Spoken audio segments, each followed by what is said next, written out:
uh, Analitik, terus belajar apa lagi?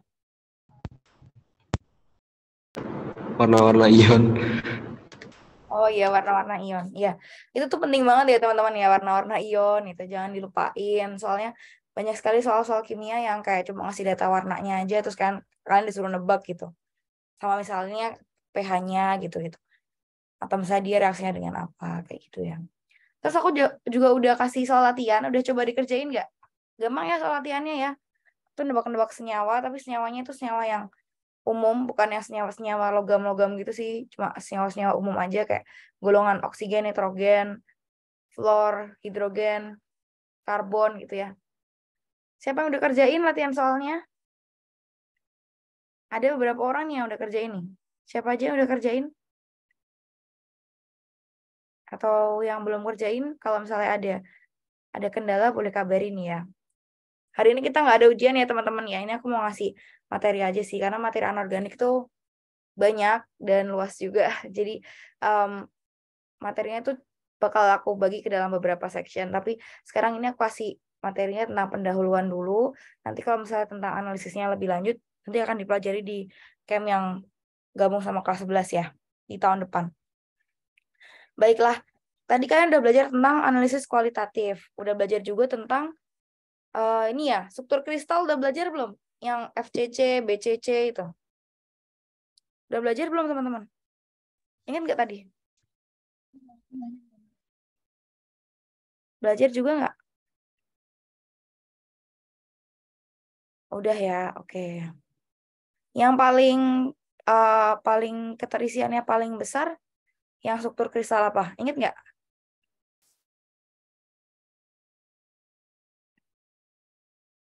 Struktur kristal apa yang keterisiannya paling besar? Belajar sampai segitu nggak? Atau gimana?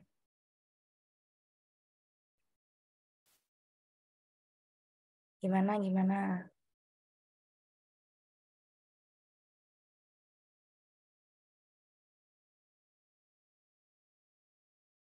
Baiklah kalau gitu ya. Kita mulai aja materinya. Jadi sekarang kita akan belajar tentang senyawa koordinasi. Senyawa koordinasi ini adalah salah satu cabang ilmu kimia anorganik ya, yang mana dia akan menjelaskan tentang bagaimana pengaruh suatu senyawa untuk yang memiliki ikatan koordinasi. Gitu. Ikatan koordinasi itu apa? Ikatan koordinasi itu ikatan kovalen koordinasi ya. Oke. Nah ini senyawa yang pembentukannya melibatkan pembentukan ikatan kovalen koordinasi dapat kita anggap sebagai senyawa koordinasi.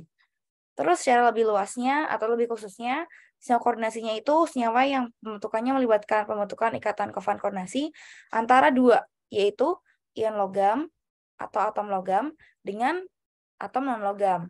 Jadi dia itu sebenarnya mirip-mirip nih sama senyawa ini ya, senyawa ionik gitu kan. Tapi di sini adalah dia punya sifat-sifat khusus gitu. Jadi berbeda dengan senyawa ionik yang pasti dia bentukannya tetap gitu kayak gitu ya. Nah, oke.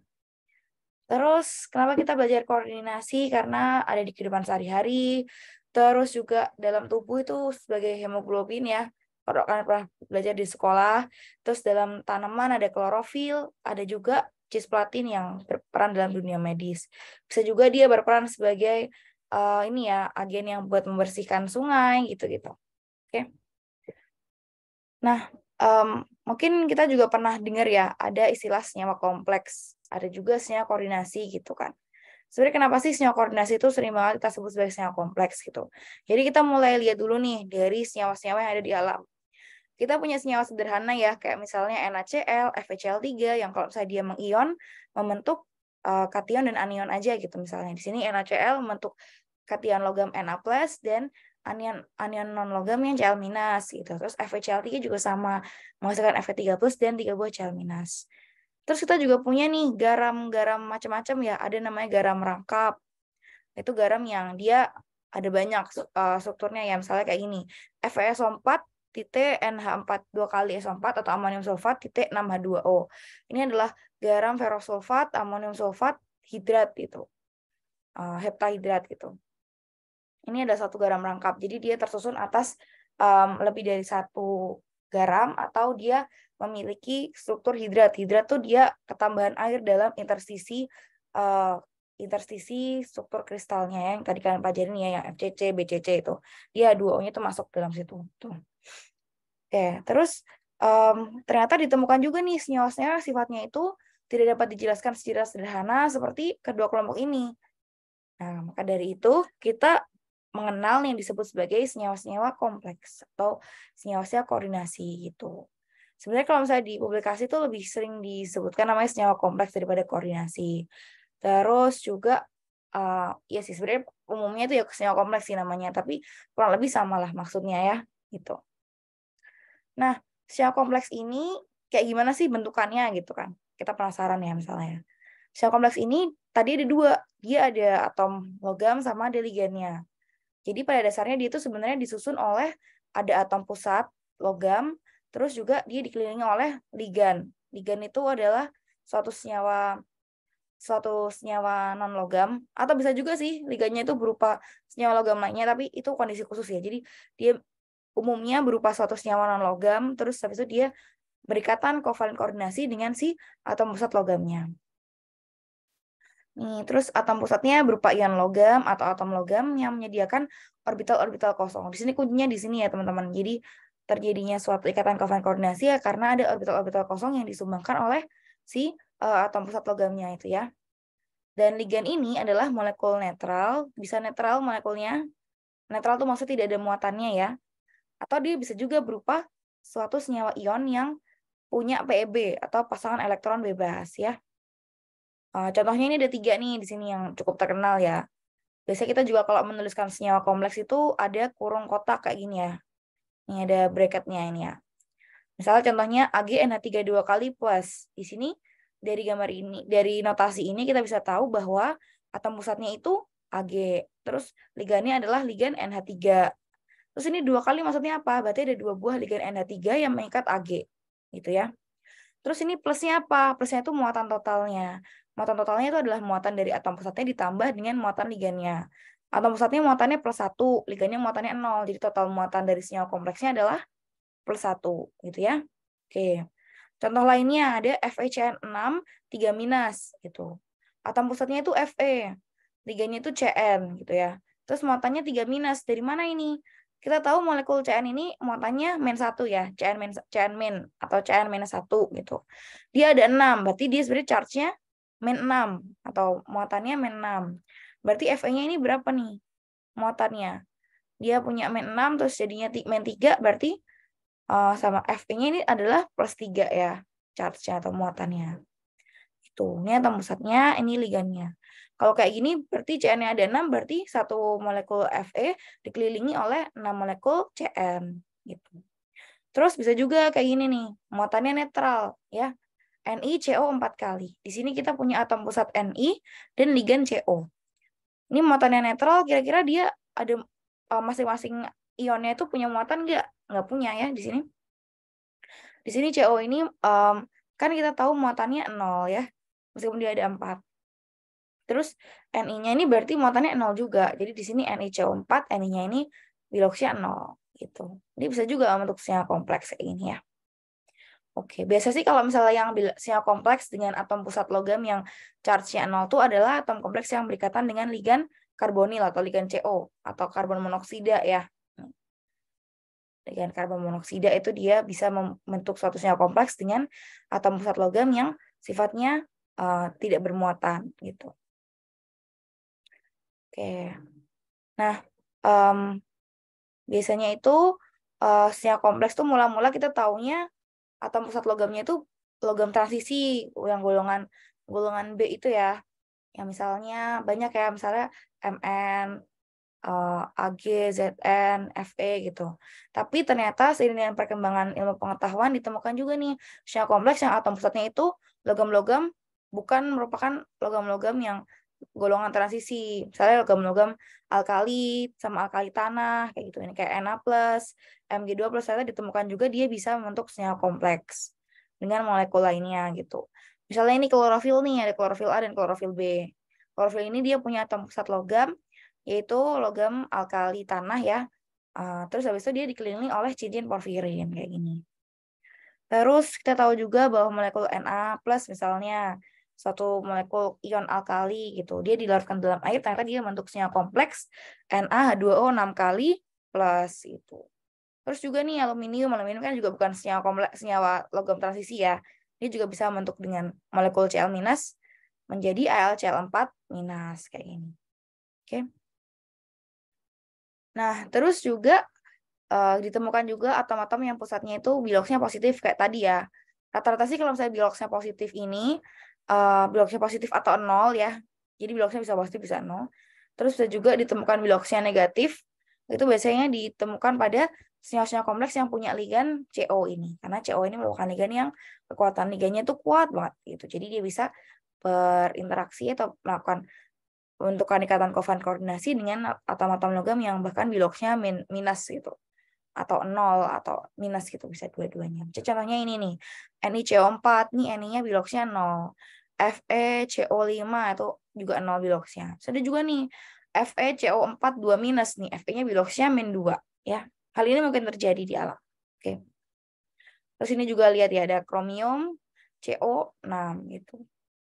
Itu berarti dia dikelilingi oleh 6 buah CO ya. Lalu ini strukturnya gimana? Strukturnya sama kayak waktu kita belajar VSCPR ya. Ini adalah bentuk oktahedral, ini piramida segitiga gitu. Terus ini adalah tetrahedral gitu ya. Oke, kita udah belajar tentang atom pusatnya. Sekarang kita belajar tentang ligannya. Ligannya ini merupakan suatu molekul atau ion, jadi dia bisa berupa molekul atau berupa ion aja, yang mana dia akan mendonorkan elektron dalam pembentukan ikatan kovalent koordinasi dalam suatu kompleks. Jadi intinya dia nyumbangin elektron. Kalau misalnya atom pusat logam tadi pada senyawa kompleks itu dia menerima elektronnya ya. Itu. Terus ikatan kompleks ini bisa dibentuk satu atau lebih melalui atom pada ligan tersebut. Kita sebut sebagai atom donornya gitu. Jadi dia ada molekul, dalam molekulnya kan pasti punya atomnya kan. Dan atomnya kita sebut sebagai atom donornya gitu. Nih, atom donor ini adalah atom yang punya pasangan elektron bebas, punya PeB. Dia bisa juga punya elektron yang tidak berpasangan atau yang dia mempunyai ikatan pi ya. Itu. Langsung aja lah ini. Ligan-ligannya itu ada apa aja gitu ya. Ligan-ligan itu ada yang kita sebut sebagai dentat atau giginya gitu ya, atau elektron yang bisa menyumbangkan kepada si atom pusat logamnya gitu. Atau elektron donornya lah istilahnya. Nah, ada namanya ligan monodentat. Monodentat, mono itu satu ya artinya ya. Berarti dia punya satu buah gigi, alias dia bisa menyumbangkan pasangan elektronnya satu buah aja gitu kepada si atom pusat logam, satu pasang aja gitu ya. Jadi dia punya satu atom donor, punya satu buah PeB. Terus dia bisa membentuk satu ikatan kovalent koordinasi. Contohnya apa? Banyak di alam. H2O, NH3, CO, NO gitu.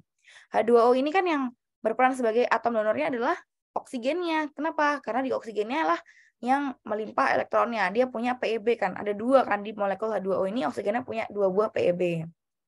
Terus pada molekul NH3 atom donornya siapa? Nitrogen, karena di nitrogen dia punya satu buah PeB yang bisa didonorkan gitu. Bukan hidrogennya tapi nitrogennya gitu. Terus di karbonil, karbonil ini yang berperan sebagai atom donornya siapa? Karbonnya ya, itu. NO ini bisa nitrogennya bisa oksigennya gitu. Terus bisa metilamin, berarti nitrogennya nih dari aminnya. Terus bisa juga nih, belum. Bisa juga F-. Nah, terus nama-namanya itu udah ditentukan juga nih. Biasanya akhirannya OO gini. Misalnya kita punya F- kan biasanya namanya adalah fluor ya. Tapi kalau misalnya dia sebagai ligan, kita beri nama dia jadi fluoro. Terus kalau klor jadi kloro. Br jadi bromo. Iodin jadi iodo. O2- itu ya oksida itu kita namakan jadi okso. Kalau OH- namanya hidrokso. Kalau Cr- namanya cyanur. Ya. H2O namanya aqua. Terus NH3 itu amina, karbonil, nitrosil gitu.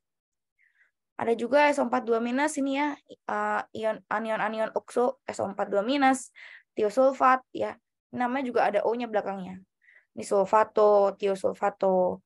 Terus NO2- sama ONO ini adalah nitrito yang berikatan pada atom N. Jadi atom donornya adalah di nitrogennya. NO2- ini bisa juga atom donornya adalah di oksigennya. Jadi kita tulis namanya ONO kayak gini simbolnya ya. Namanya nitrito O. Terus ini juga ada bisa berupa tiosianato di bagian S-nya yang sebagai atom donor, bisa juga sebagai nitrogennya sebagai atom donor. Jadi ada tiosianato S dan isotiosanat yang N. Gitu. Oke, selain molekul-molekul anorganik ini bisa juga berupa senyawa organik, kayak berupa piridin, ini PCY3 atau tricyclohexylphosphine, nih PCY3. Terus bisa juga triphenylphosphine ya. Jadi ada fosfor, ada 3 buah gugus fenil. Fenil tuh benzen ya. Terus, nah, udah. Itu adalah ligan monodentat. Ada pertanyaan sampai sini? Udah jelas belum? Ada pertanyaan nggak? Jelas ya? Bisa dimengerti ya? Oke, ini masih dasarnya dulu ya. Kita belum masuk ke tata namanya ya. Oke, lanjut. Nah, ada juga yang dia dalam satu molekul itu dia bisa punya 2 atom donor yang bisa membentuk 2 ikatan kovalen koordinasi dengan atom pusat. Atau kita bisa bilang dia ligan bidentat atau punya 2 buah gigi gitu. Gigi yang bisa berikatan sama si atom pusat logamnya. Contohnya siapa? Ada oksalat ya, C2O4 2- itu. Dia punya 2 buah oksigen yang bisa berperan sebagai atom donor. Terus sama lagi ada etilen diamin. Etilen diamin itu ada CH2 dan 2 buah NH2.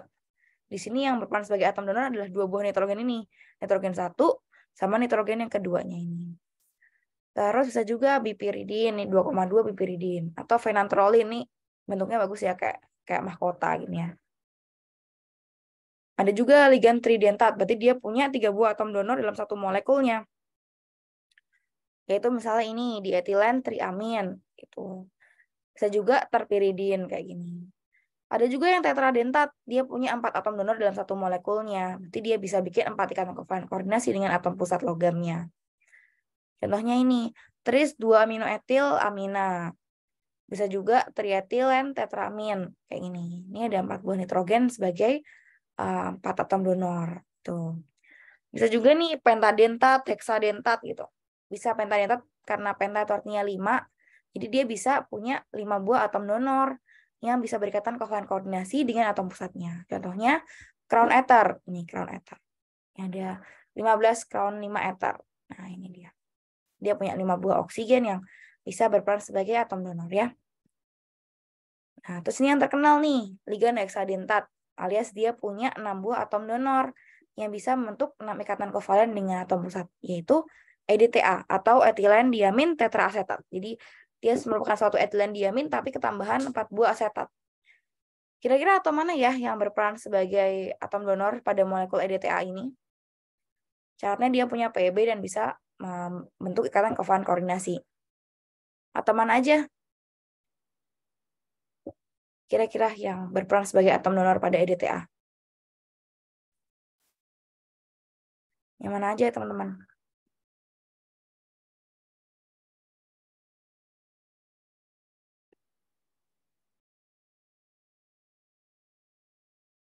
Yang mana aja atom donornya?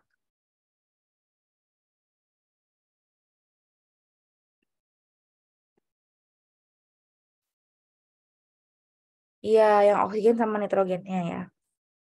Oke, lanjut ya. Nah, udah sih. Itu ada pertanyaan nggak tentang atom pusat dan juga ligan ini? Lanjut ya. Kita tadi udah berkenalan dengan atom pusat logam dan juga ligannya. Sekarang kita masuk ke tata namanya ya. Bentar.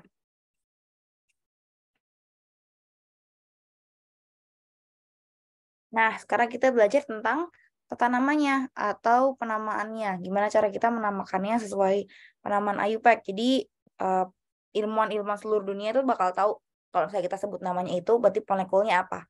Konsepnya sama kayak kalau kita belajar biologi, terus habis itu belajar tentang nama Latin dari tumbuhan gitu. Nah, tata nama senyawa kompleks ini juga tujuannya buat itu, buat menyamakan persepsi gitu. Dan kita juga nggak susah nyebutnya ya. Gitu. Oke. Tata nama senyawa kompleks. Nah, senyawa kompleks ini kan dia punya 2 komponen tadi ya. Ada atom pusatnya, ada ligannya. Nah, sekarang kita mulai dulu dari atom pusatnya. Namainnya gimana sih gitu. Kalau atom pusat ini pemberian namanya itu bergantung dari kompleksnya. Apanya? Dari muatan kompleksnya. Muatan total kompleksnya. Tadi kan yang ada kurung tutup, habis itu ada muatannya itu kan. Entah dia plus atau minus, positif, negatif, atau netral gitu kan. Nah, kalau misalnya kompleksnya itu muatannya positif, atom pusatnya boleh dikasih nama Indonesia. Tapi kalau misalnya dia muatannya negatif, atom pusatnya diberi nama Latin dan akhirannya ada AT-nya. Ini. Positif sama netral ya ini ya yang boleh dikasih nama logamnya langsung. Kalau pakai bahasa Inggris berarti langsung aja iron gitu. Cu berarti kuprum, apa sih? Ya, copper. Terus habis itu Ag ya argentum gitu. Atau kalau pakai bahasa Inggris berarti perak gitu ya. Itu kalau dia positif atau netral. Tapi kalau misalnya dia total muatan senyawa kompleksnya itu negatif, namanya jadi nama Latin. Terus akhirannya ada AT-nya gini. Kalau Fe berarti ferat, Cu berarti kuprat, Ag berarti argentat. Terus mangan berarti Mn ya, berarti manganat. Terus habis itu apa lagi? Zn zinkat, terus habis itu dan seterusnya. Gitu. Nah, terus gimana kita menuliskan namanya gitu dalam susunan. Jadi awalnya kita sebutkan dulu ligannya, terus habis itu diakhiri sama atom pusatnya. Dan jumlah ligannya itu kita kasih awalan, misalnya di atau tri atau penta atau misalnya 2 itu berarti bi gitu. Bisa juga bi, bisa juga di gitu. Terus ligan yang iya, Ini buat buat apa, logam doang ya? apanya? Penamaannya kayak ditambahin AT-nya logam doang kan? Ya, tadi ya untuk atom pusat logamnya ditambahin AT gitu. Oke. Nah, lanjut ya. Terus ini urutannya nih. Jadi apa dulu yang kita sebutin gitu ya? Ligannya dulu yang kita sebutin. Ligannya disebutin awal, terus habis itu kita kasih awalan juga. Kalau jumlahnya tadi 2, berarti bisa dikasih B atau D. Bisa sih D dulu ya. Kalau D-nya udah kepakai baru pakai B. Atau tri kalau 3, terus habis itu tetra kalau 4 gitu ya. Penta kalau 5 gitu ya. Misalnya diamina atau penta aqua kayak gitu-gitu. Oke. Terus kalau ligannya itu ada banyak, misalnya nggak cuma NH3 aja nih ligannya, tapi ada ligan apa misalnya, ada ligan CO juga atau ligan CN juga, berarti kita nyusunnya berdasarkan alfabet. Gitu. Alfabetnya lebih dulu, dia di depan gitu. Terus nama atom pusatnya ini kita taruh di paling akhir dan namanya itu sesuai dengan muatannya tadi ya. Kalau misalnya dia ligannya senyawa kompleksnya muatan totalnya itu negatif, berarti namanya jadi ada akhiran AT-nya. Gitu. Terus kalau misalnya dia muatannya positif atau netral, berarti bisa kasih nama pakai bahasa Indonesia atau bahasa Inggris ya. Misalnya tadi ya besi atau tembaga atau perak gitu. Dan terakhir jangan lupa dikasih biloxnya, bilox atom pusatnya. Masih belum kebayang ya? Oke, jadi lanjut ya. Misalnya ini, nah ini dia. Nih, kita mulai dulu nih contohnya untuk senyawa kompleks yang netral dulu ya. Yang muatan total senyawanya netral. Nah, kalau dia namanya senyawa kompleks netral itu kita tulis dengan satu kata, jadi nggak usah dispasi. Emang panjang begini sih, tapi nggak usah dispasi. Ini nggak ada spasinya ya di sini ya.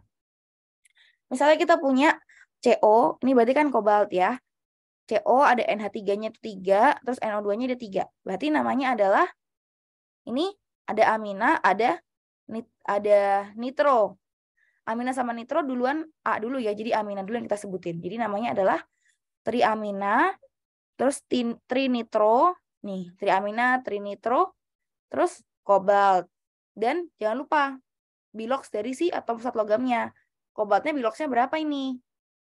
Di sini kan muatan totalnya 0, tapi kita punya NO2. NO2 ini kan muatannya -1. Di sini ada 3 buah NO2. NH3 kan muatannya 0. Jadi CO-nya untuk membuat muatan totalnya 0, berarti CO-nya ini biloxnya +3 gitu ya. Jadi namanya triamina, trinitro, kobalt 3. Tuh. Terus lagi misalnya AgCl PPH3 3 kali. PPH3 itu tadi triphenyl fosfin ya. Berarti siapa dulu yang disebutin nih?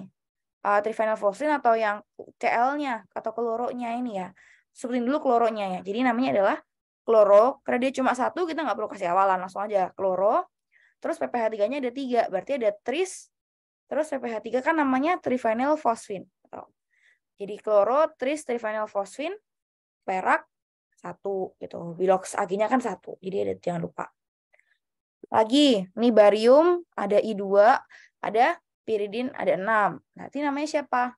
Diiodo, heksa, piridina, barium 2 gitu ya.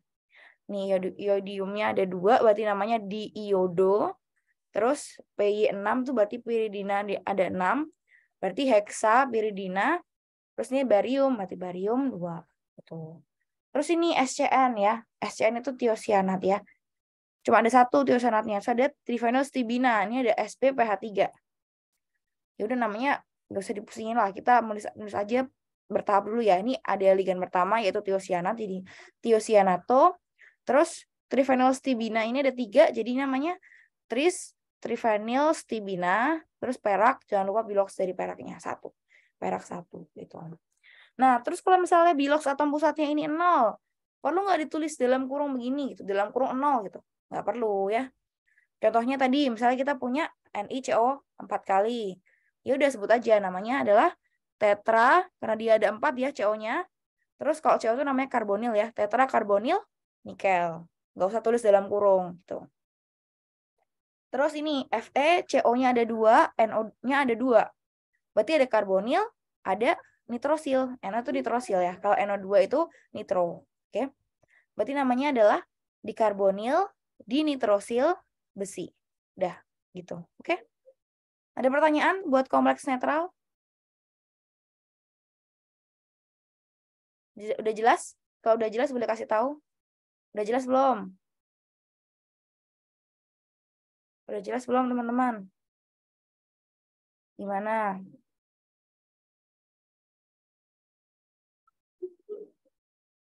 Ayo, udah jelas belum?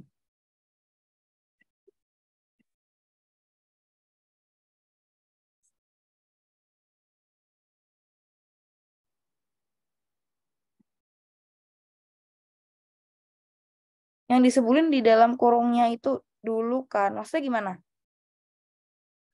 Yang di dalam kurung maksudnya apa? Coba cari, kasih contoh.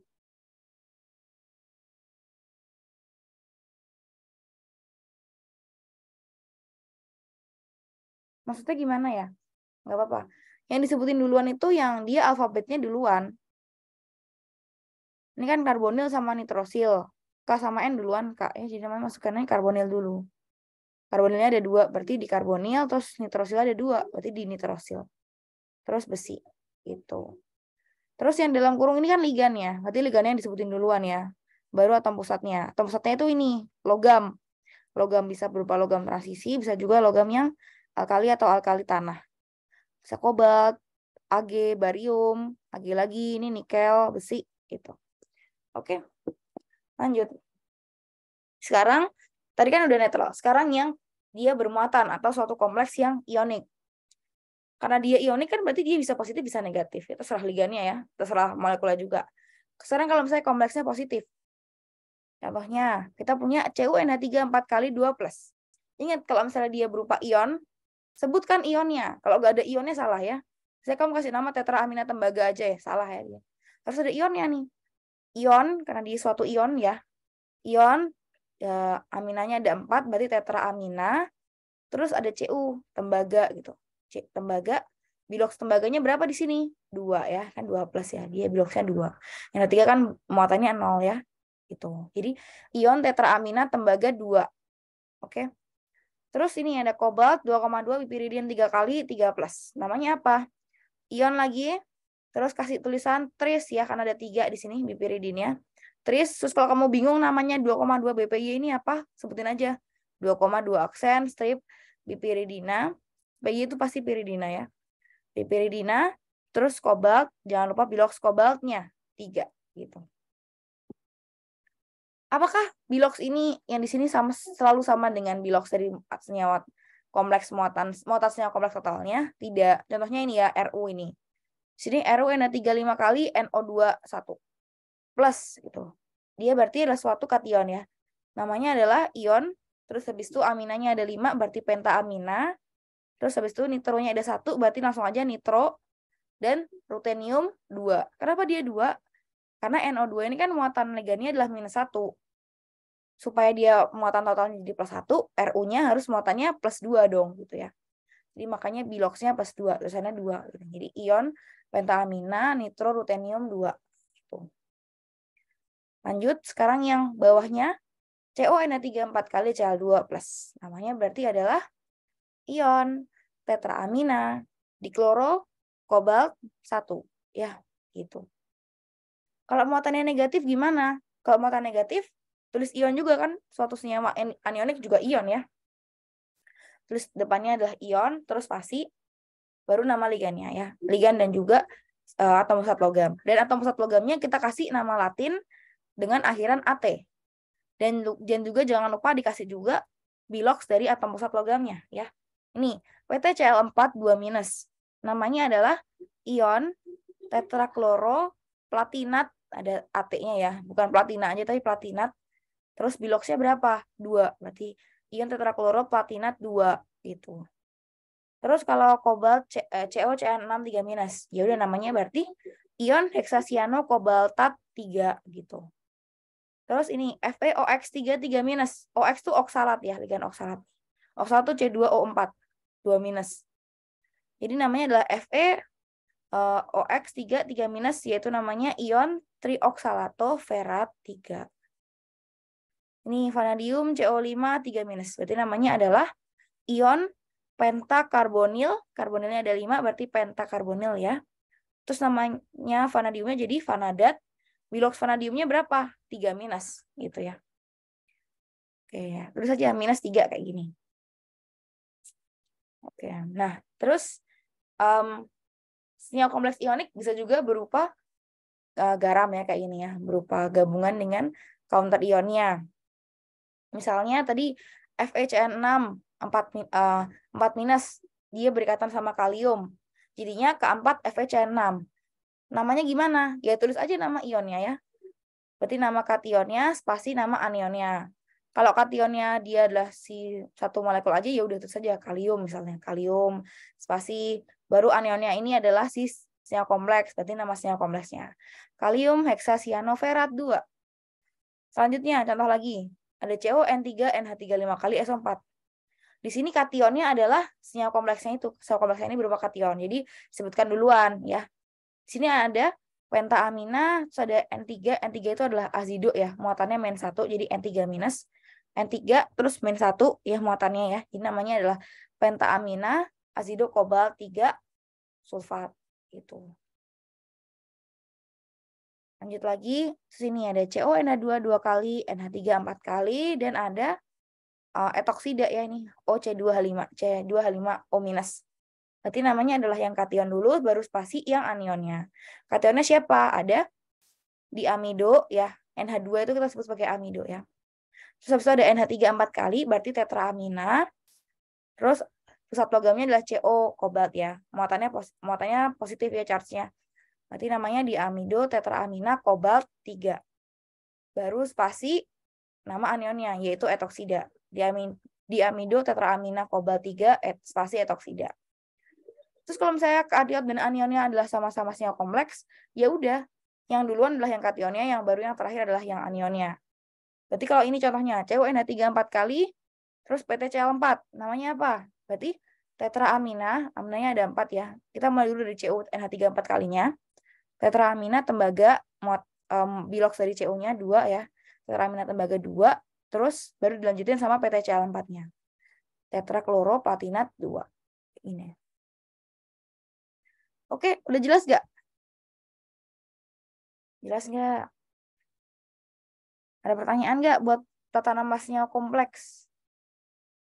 Kita kasih latihan habis ini.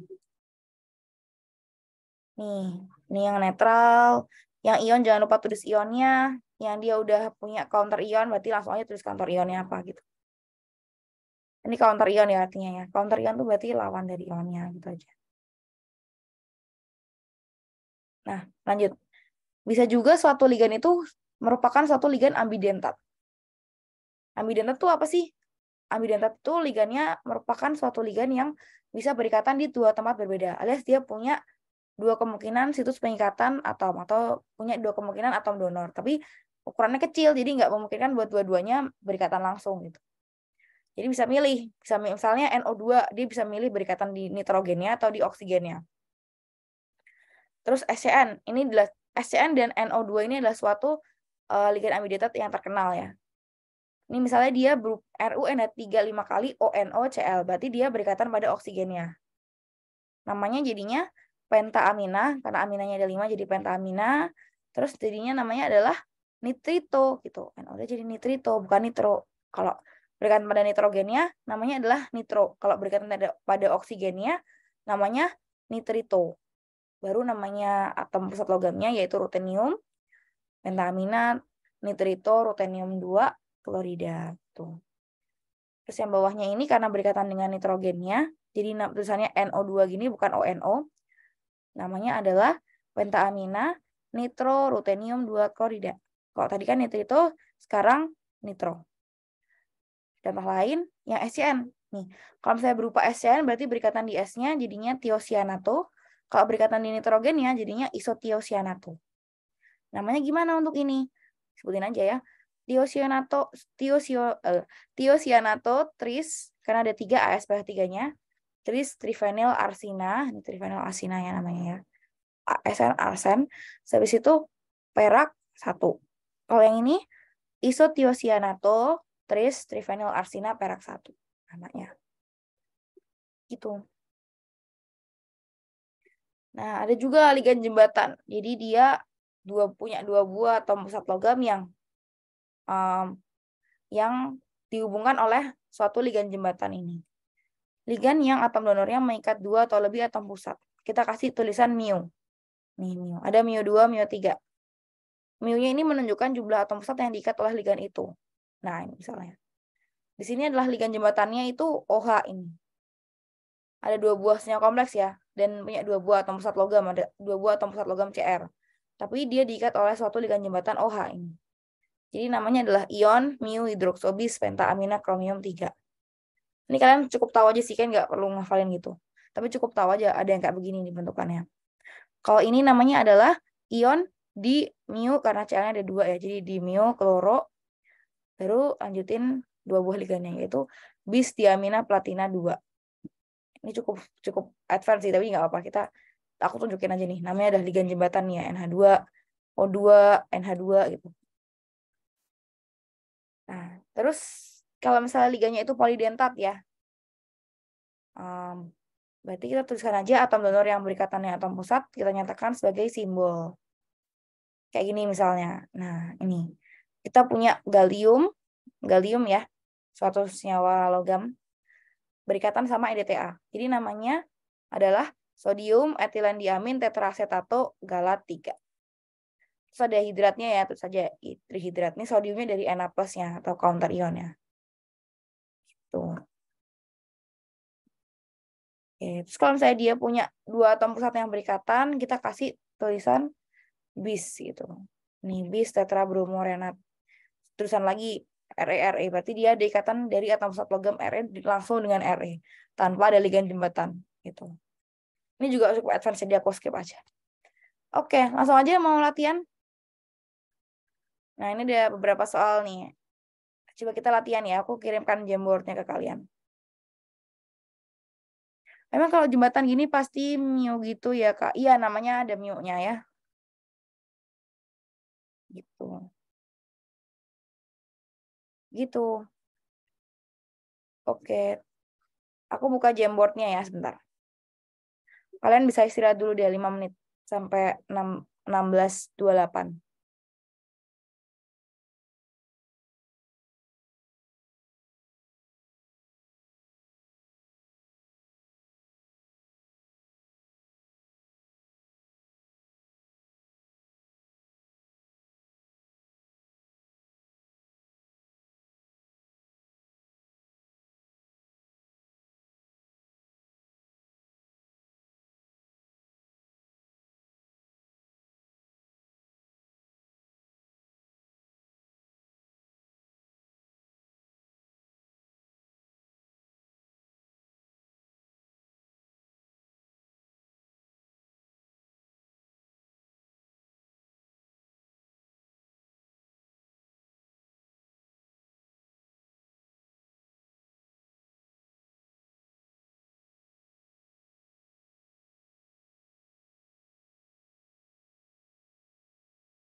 Sekarang kita membahas tentang isomerisme dari senyawa koordinasi.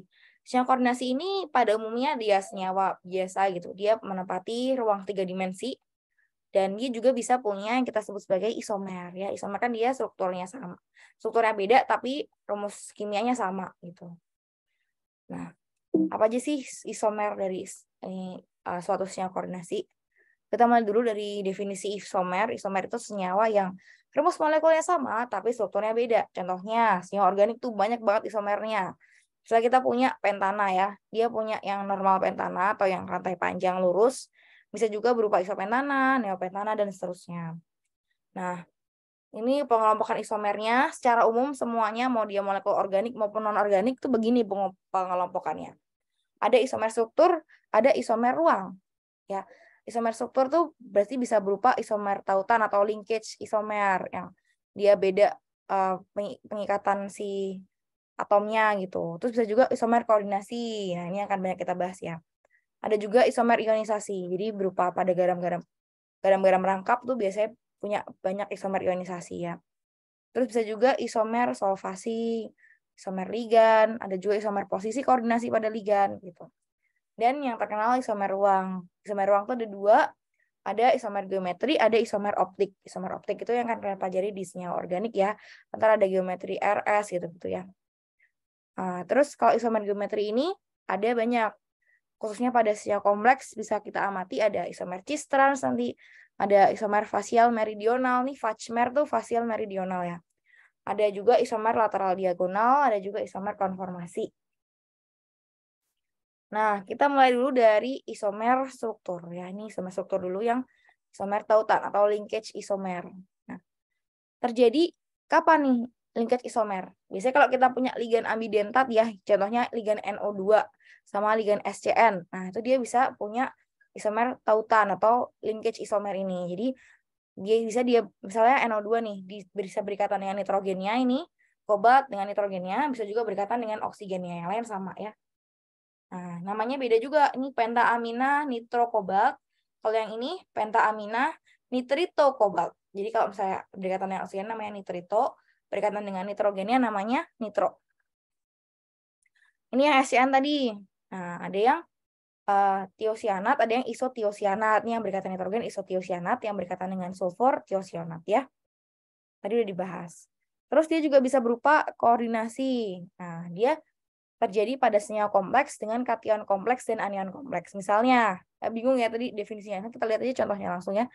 CrNH3 6 kali CrCN6 dengan tadi CONH3 6 kali CrCN6. Berarti yang berikatan sama CO itu NH3-nya. Tapi dia isomer lain juga yang berikatan dengan CO itu CN-nya, sedangkan yang berikatan dengan NH3-nya itu CR-nya kayak gini, tukeran ya, ligannya tukeran. Terus bisa juga tukerannya banyak, jadi cuma 5:1, 1:5 kayak gini. Tersebut sebagai isomer koordinasi. Jadi koordinasinya beda nih. Terus nih isomer ionisasi. Nah, ini terjadi pada senyawa kompleks dengan kation kompleks dan juga anion yang bukan kompleks. Misalnya untuk yang CONH35 kali Br dengan sulfat sebagai counter ionnya ya. Itu warnanya itu merah keunguan. Tapi kalau misalnya dia sulfatnya masuk sebagai ligan dan counter ionnya jadi Br, nanti warnanya jadi merah, udah nggak ada ungu-ungunya lagi. Terus dan seterusnya lah, bisa banyak contohnya gitu, kayak gini. Ada juga isomer solvasi nih. Isomer solvasi itu kalau misalnya dia mungkin terbentuk hidrat nih misalnya kayak gini. Antara ini CrH2O 6 kali Cl3, berarti ligannya ini berikatan sama H2O 6 buah. Tapi bisa masuk nih Cl-nya jadi salah satu ligan juga. Nanti jadinya H2O-nya lepas satu jadi counter ion, jadi hidrat kayak gini. Jadi CrH2O 5 kali Cl, terus Cl2-nya sebagai counter ion dan H2O-nya sebagai hidrat. Warnanya beda. Tadi yang warnanya ungu jadi warnanya hijau. Nanti Cl-nya masuk lagi satu, nanti warnanya dari hijau biasa jadi hijau tua, dan seterusnya. Terus ini isomer ligan. Nah, dua buah ligannya ini bisa jadi merupakan pasangan isomer. Misalnya istilah ligan trimetylendiamin dan propilendiamin. Jadi ligannya nih yang bentuk isomer ya, misalnya kayak gini nih. Berupa awalnya propilendiamin sama trimetylendiamin kayak gini. Itu terus dua-duanya punya rumus molekul yang sama ya, tapi dia merupakan satu ligan. Bisa juga nih kalau misalnya ligannya adalah suatu senyawa benzena gitu ya, dia bisa merupakan isomer yang orto metapara itu ya. Jadi orto itu kalau misalnya dia 1,2, kalau misalnya meta itu 1,3, sedangkan kalau misalnya yang para itu 1,4 posisinya ya. Ini 1,2, 1,3, 1,4 ya. Terus bisa juga posisi koordinasinya dalam ligan. Biasanya kalau misalnya dia punya atom pusatnya lebih dari satu, kayak tadi ya misalnya CO ini, dia bisa punya ligan jembatan, bisa juga berupa ligan yang punya ikatan antara atom logamnya nih, kayak gini gitu. Nah, sekarang kita membahas yang cukup terkenal, isomer ruang. Kita mulai dari isomer geometri cis trans ya. Kan senyal kompleks itu bisa berupa bilangan koordinasinya bisa 4, bisa 6, bisa 2 ya, bisa 5 juga. Bisa 7, bisa 8, tapi umumnya ya 2, 4, 6 itu paling umum. Sama 5 lah, 5 itu juga umum. Kalau misalnya di bilangan koordinasinya ada 4 kayak gini, dia bisa bentuk posisi cis dan trans. Cis itu berarti dia sehadap kayak gini, A dan A, satu hadap, B dan B. Sedangkan kalau misalnya trans itu dia berseberangan kayak gini. Ini A seberangan dengan A, B seberangan dengan B gitu. Itu pada kompleks yang bujur sangkar atau isomer yang bilangan koordinasinya 4 dan dia bentuknya bujur sangkar bukan tetrahedral ya. Terus ada juga nih kompleks yang oktahedral atau bentuknya ini seperti kubus gitu ya, punya 6 buah bilangan koordinasi. Dia bisa juga bentuk cis dan trans gitu. Misalnya ini nih. Ini yang ada di aksial adalah yang B dan B. Terus A dan B-nya ini ada di ekuatorial. Dia bisa berupa cis, bisa berupa trans kayak gini. Nah, ini contohnya. Kita punya PTNH3 2 kali Cl2. Dia bisa berupa cis diamina dikloroplatina 2, bisa berupa trans diamina dikloroplatina 2. Ini. Bisa cis, bisa trans. Nah, ini cis dan yang ini transnya. Nah, ini beda. Terus bisa juga kalau misalnya dia merupakan bilangan koordinasinya 6, kobalt nih misalnya ya. Bisa juga jadi cis dan trans. Yang ini apa nih? Ini yang cis. Terus yang ini adalah yang transnya. Gitu. Oke. Nah, setelah kita lihat isomer cis trans, ada juga isomer fasial dan meridional. Biasanya terjadi pada senyawa kompleks yang punya bilangan koordinasinya 6 ya. Fasial itu berarti posisinya satu hadap, kalau misalnya meridional itu berarti posisinya adalah satu garis meridian. Nah, ini kalau misalnya kita lihat ini kan cis trans seperti ini ya. Kalau fasial meridional tuh kayak gini nih. Meridional tuh berarti dia misalnya kita bisa tarik garis segitiga dari yang misalkan antara yang ekuatorial dengan aksial kayak gini nih. 1, 2, 3. Sedangkan kalau misalnya dia fasial tuh dia satu hadap nih kayak gini. Segitiganya itu ada di satu sisi aja. 1, 2, 3. Nah, kebayang nggak ini bedanya? Fasial dan meridional. Meridional itu sejajar garis meridian, jadi dia kayak gini. Fasial tuh dia mengumpul di satu sisi gitu. 2 buah ekuatorial, 1 buah aksial. Kok ini 2 buah ekuatorial, 1 buah aksial juga, tapi kayak gini bentuknya. Oke, kebayang nggak ini? Kebayang nggak? Ya, kebayang ya. Lanjut. Ada juga lateral diagonal. Nah, biasanya kalau misalnya kita punya senyawa organometalik, dia bisa punya suatu isomer lateral diagonal. Sebenarnya pada umumnya lateral diagonal itu cis dan trans cuma bergantung pada posisi dari suatu organometalnya, yaitu si senyawa organiknya ini. Gitu. Jadi dia cis dan trans terhadap organometal, terhadap senyawa organik tertentu gitu. Yang A ini lateral, yang B itu diagonal gitu. Sebenarnya cis dan trans aja ya ini gitu. Oke. Oke. Sekarang isomer konformasi atau isomer politopal. Namanya lucu ya, politopal. Terus terjadi pada kompleks yang punya lebih dari satu bentuk struktur. Misalnya dia bisa bentuk tetrahedral, bisa juga bentuk bujur sangkar ya. Segi 4 datar atau tetrahedral, kan dia sama-sama 4 ya. Itu kita sebut sebagai isomer politopal. Atau misalnya dia bisa berupa trigonal bipiramid atau piramida segi 4. Nah, ini NiCN5 3- dia bisa berupa trigonal bipiramid, bisa juga berupa piramida segi 4 kayak gini. Oke, terus nah ini yang lebih kompleks lah, ya udah kita skip aja. Bisa juga isomer optik ya. Isomer optik kalau misalnya dia tidak superimpossible. Jadi dia tidak saling bertumpang tindih. Misalnya kayak kalian punya tangan kalian nih. Sekalian tindikan satu sama lain. Kan dia kan berupa bayangan cermin ya, jempol dengan jempol, terus habis itu kayak kelingking dan kelingking. Kalau misalnya kalian superimposkan atau kalian sejajarkan gitu, jadi tangan yang kanan di atas, tangan kiri di bawah, kan jempolnya nggak ketemu jempol gitu. Tapi kalau misalnya kalian hadapkan kayak kan tepuk tangan itu kan nanti jempolnya ketemu jempol. Itu kita sebut sebagai isomer optik gitu. Jadi dia bayangan cermin nih NH3 dengan NH3, Cl dengan Cl. Kalau misalnya molekul ini kalian geser ke sini, kan nggak ketemu nanti Cl sama NH3-nya ya, gitu. Itu isomer optik. Ya, kalau trans ya nggak ada isomer optiknya, ada di cis aja. Tapi nggak semua cis ya, oke.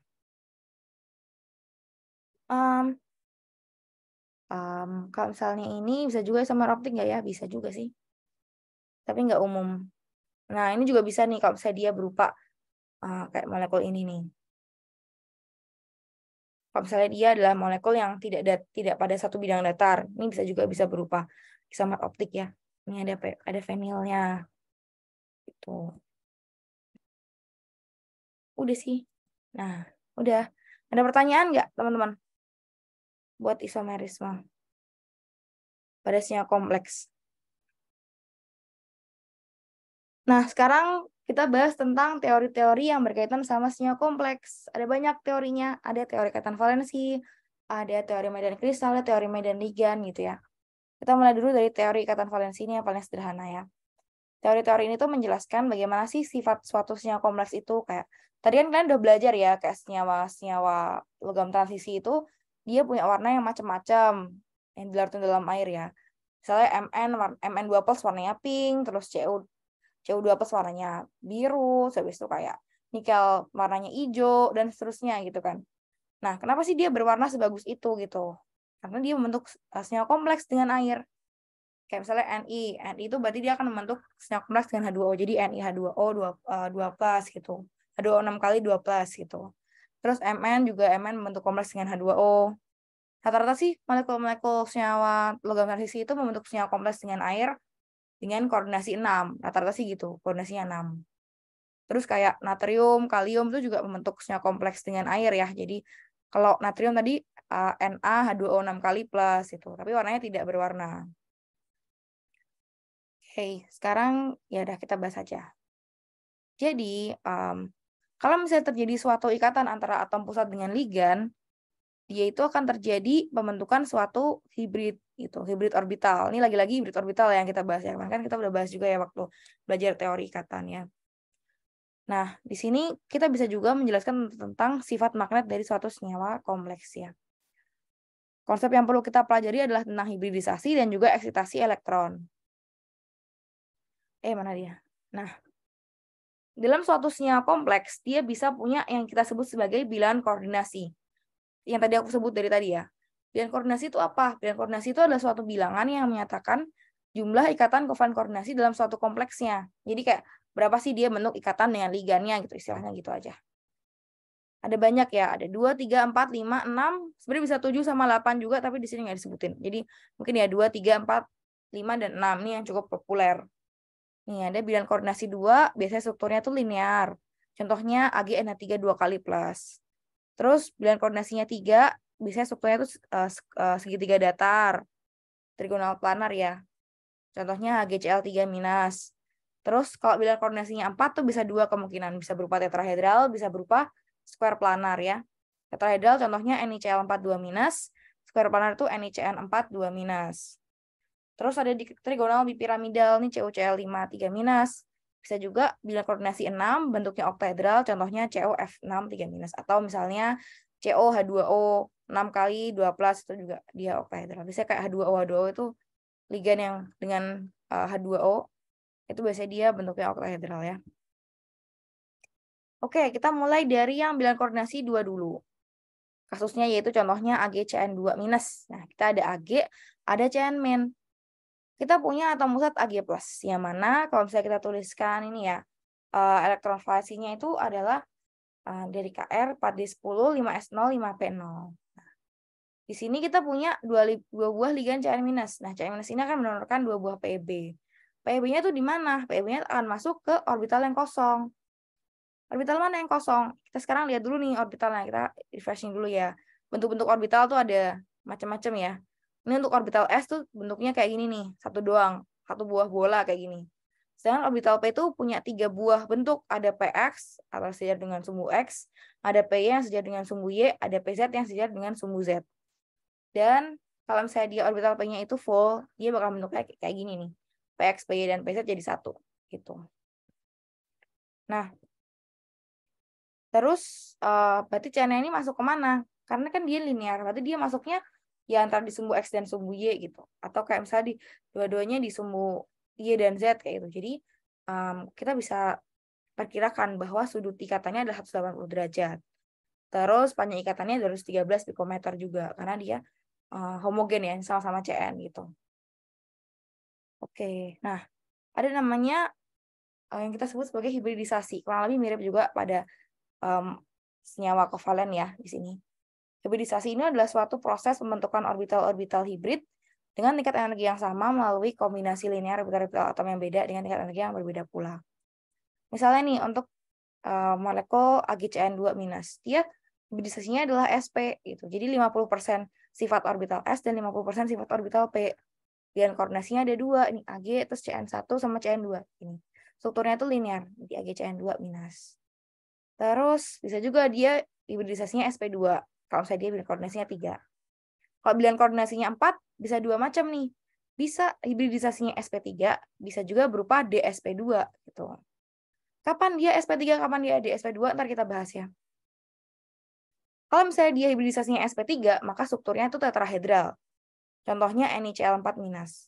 Sedangkan kalau misalnya dia hibridisasinya dsp2, jadi melibatkan orbital D, maka strukturnya akan menjadi square planar. Jadi molekulnya contohnya NiCl4- ini. Kemudian kalau misalnya dia bilang koordinasinya 5, dia bisa berupa dua macam juga. Bisa berupa sp3D atau bisa juga dsp3. Walaupun hibridisasinya beda, tapi dia struktur kompleksnya tetap sama, trigonal bipiramid ya. Yang mengubah struktur kompleksnya hanyalah yang bilang koordinasinya 4. Kalau yang bilang koordinasi 6 itu juga dia punya dua kemungkinan ya. Hibridisasinya berupa sp3D2 atau D2sp3. Dan kalian bisa lihat ya di sini pattern-nya ya. Nanti kita akan melihat namanya adalah ini ya, kekuatan dari suatu ligan. Jadi seberapa banyak suatu ligan itu bisa, atau seberapa kuat suatu ligan itu bisa mendonorkan elektron. Itu kekuatan ligan ini mempengaruhi orbital hibrid apa yang terbentuk gitu. Biasanya kalau ligan-ligan yang kuat itu adalah ligan-ligan yang pertama dia punya double bond atau triple bond, alias dia punya ikatan pi yang banyak. Terus yang kedua dia punya elektron yang dia cenderung ini ya, cenderung bisa mendonorkan atau elektronegativitasnya rendah. Misalnya kayak ini nih, CO dan CN. CO dan CN ini dia punya, kalau CN kan dia punya triple bond, sedangkan CO juga punya ya, punya ikatan pi gitu. Maka dari itu, makanya si molekul-molekul CO dan CN ini merupakan satu ligan yang kuat dan dia akan cenderung membuat orbital hibridnya itu jadi melibatkan orbital D juga gitu. Jadi di sini kan dsp2, jadi D duluan baru masuk ke sp-nya. Sedangkan yang nomor 5 ini juga D duluan ya, baru masuk yang sp-nya. Terus kalau misalnya ini juga nih, melibatkan CN ya, dia masuk melibatkan orbital D juga nih, D2sp3. Jadi masuk D dulu baru masuk ke orbital sp. Nah, oke. Ini dibaca aja lah. Nah, sekarang kita bahas satu-satu ya. Ini mulai dari awal dulu nih. Yang bilang koordinasi 2, terus ini bilang koordinasi 4. Yang ini yang 5, tapi yang sp3D, ini sp3D2. Nah, terus habis itu kalau misalnya ini yang melibatkan proses eksitasi. Oke, nah. Pembentukan senyawa kompleks itu memungkinkan ada dua kondisi ya. Bisa terjadi eksitasi, bisa tidak terjadi eksitasi. Kalau tidak melibatkan proses eksitasi, dia itu menghasilkan senyawa kompleks yang paramagnetik ya. Kecuali apabila orbital D-nya itu berisi elektron yang penuh. Tapi kalau misalnya dia melibatkan proses eksitasi, biasanya dia itu paramagnetik, tapi bisa juga dia magnetik ya, tergantung jenis eksitasinya. Kita mulai dulu yang tidak melibatkan proses eksitasi ya, yang molekulnya ini nih, yang tidak melibatkan orbital D dulu nih, yang sp, sp2, sp3, atau sp3D sama sp3D2. Yang pertama yang orbital hibrid sp. Jadi gimana cara kita menggambarkannya? Kita mulai dari menggambarkan orbital dari atom pusat logamnya ya. Di sini Ag+. Ag+ tadi kita tahu 4D10, 5S0, 5P0. Berarti masukkan dulu elektronnya di sini. Udah penuh kan. Nah, ketika mengalami hibridisasi, maka orbital 5s, satu buah orbital 5s dan satu buah orbital 5p ini akan bergabung. Nih, menghasilkan orbital hibrid, yaitu orbital hibrid sp. Orbital hibrid sp inilah yang akan diisi oleh pasangan elektron bebas dari ligannya. Mau ligan apa aja boleh ya. Masuk nanti ligannya. 1, 2, 3, 4. Gitu. Jadi terbentuklah molekul yang punya orbital hibrid sp aja ini, sp, yaitu AgCN2.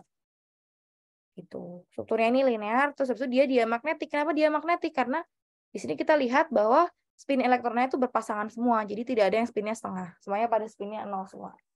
Spin plus setengah dan minus setengah jadi 0. Itu. Terus lanjut. Sekarang kalau misalnya dia NiCl42-, dia koordinasinya 4. Pada keadaan dasar ini nih, lihat ya. Dia AR 3D berapa nih? 3D8, 4S0, 4P0. Nah, ketika dia mengalami hibridisasi, nanti masuk orbital S dan P-nya. Cl-nya masuk nih. Karena Cl- itu adalah suatu ligan yang lemah ya. Dia tidak akan membuat terjadinya eksitasi dari elektron ini. Jadi dia cuma gabung aja nih, menggabungkan S dan P aja. Hibridisasinya di sini doang nih. Baru nanti masuk si elektron dari Cl-nya di sini. 1, 2, 3, 4, 5, 6, 7, 8. Karena kan dia ada 4 ya. Jadi 4 kali 2 ada 8 elektron.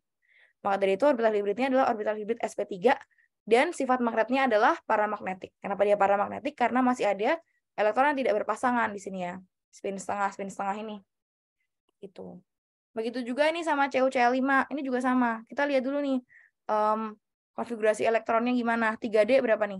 1, 2, 3, 4, 5, 6, 7, 8, 9. 3D 9, 4S0, 4P0. Ketika dia mengalami hibridisasi karena ligannya ini adalah ligan lemah, ligan Cl- itu ligan lemah ya. Kan dia elektron negatif ya. Jadi elektronnya itu ngumpul di molekul ini sendiri, tidak didonorkan gitu ke Cu. Maka dia kita sebut sebagai ligan lemah.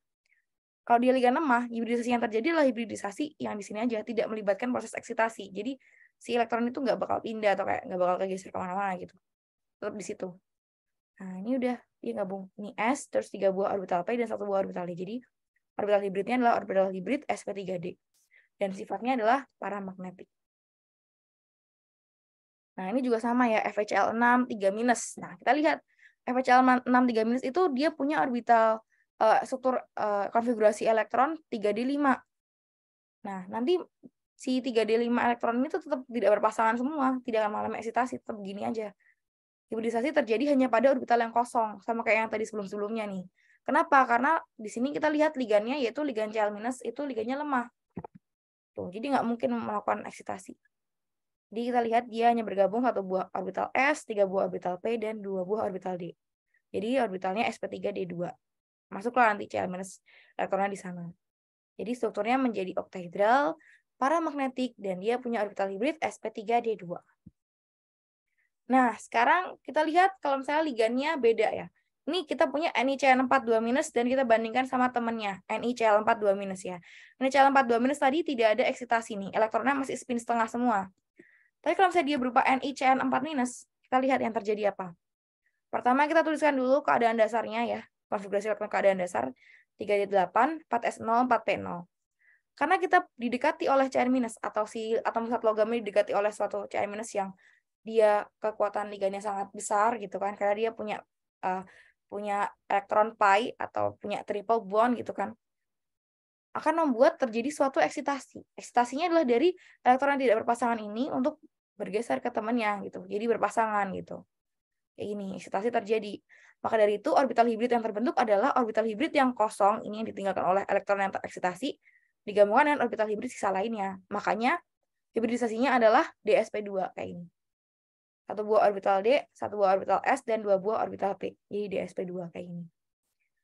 Maka dari itu, ion Ni2+ dalam NiCl42- ini, orbital hibridnya adalah dsp2, dan strukturnya ini square planar, serta dia merupakan suatu senyawa yang diamagnetik, atau tidak punya spin setengah ya.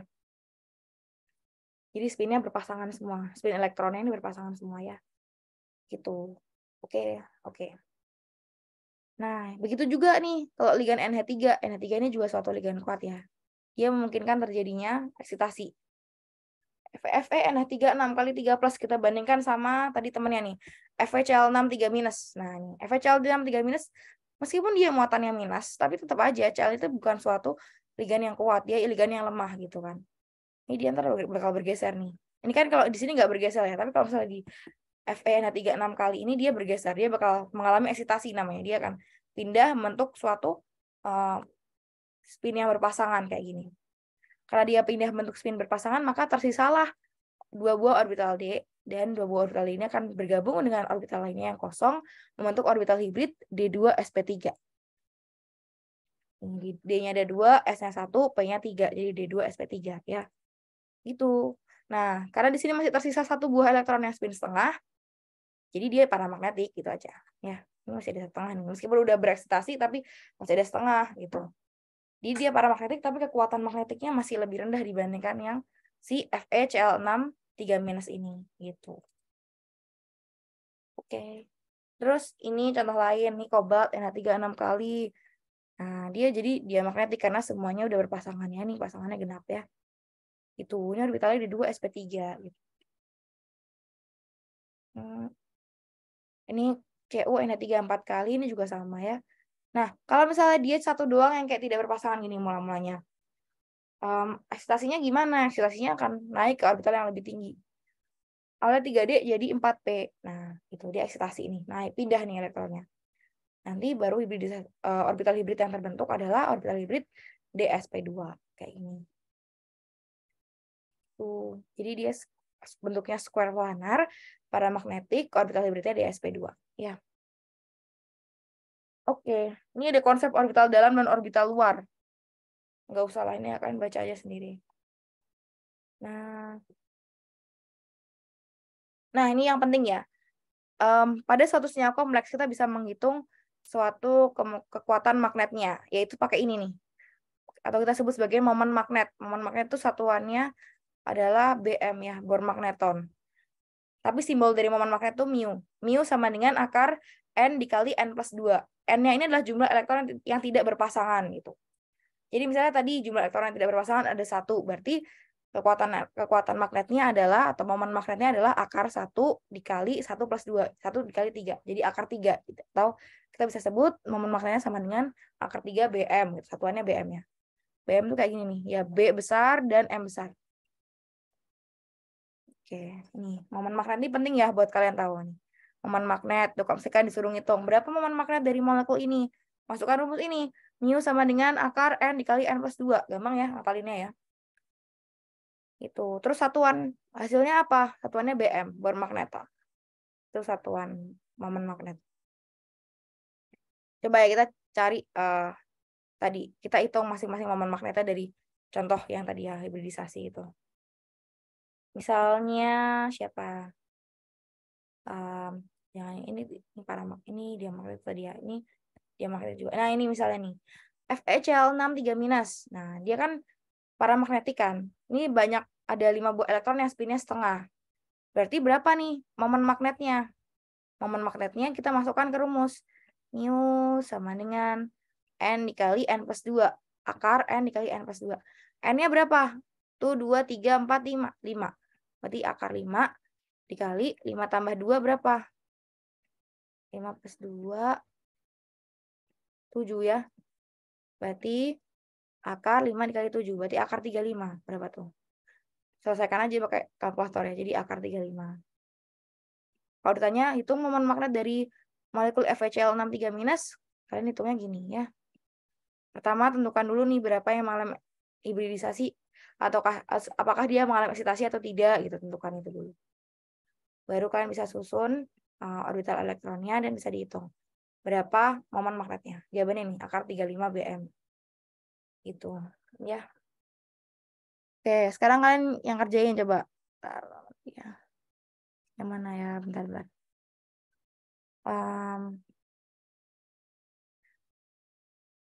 Kurang banyak. Ini nih, NiCl4 2-. Kira-kira berapa nih momen magnetnya?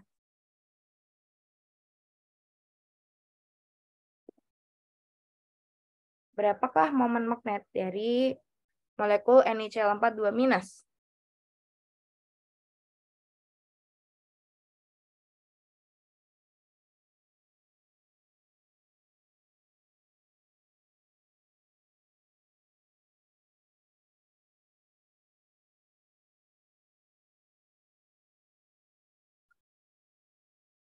Berapa momen magnetnya?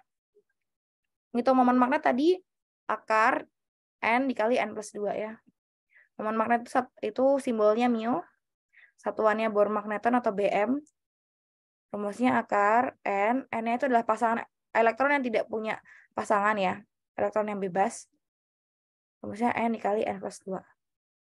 Untuk molekul NiCl4 2- ini berapa momen magnetnya teman-teman? Berapa momen magnetnya?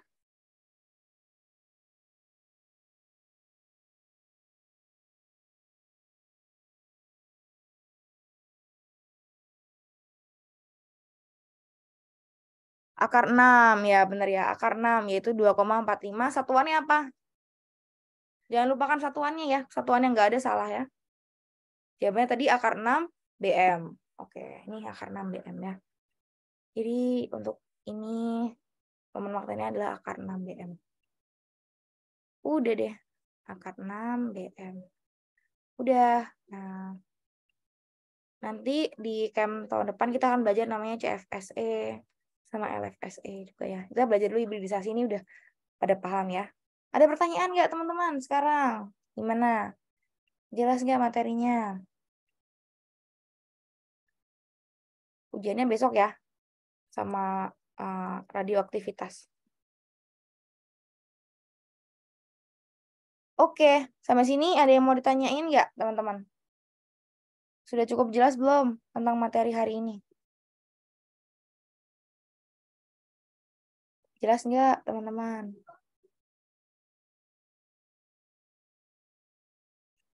Semoga jelas ya. Baiklah kalau gitu, terima kasih banyak semuanya atas perhatiannya hari ini. Oh, ini aku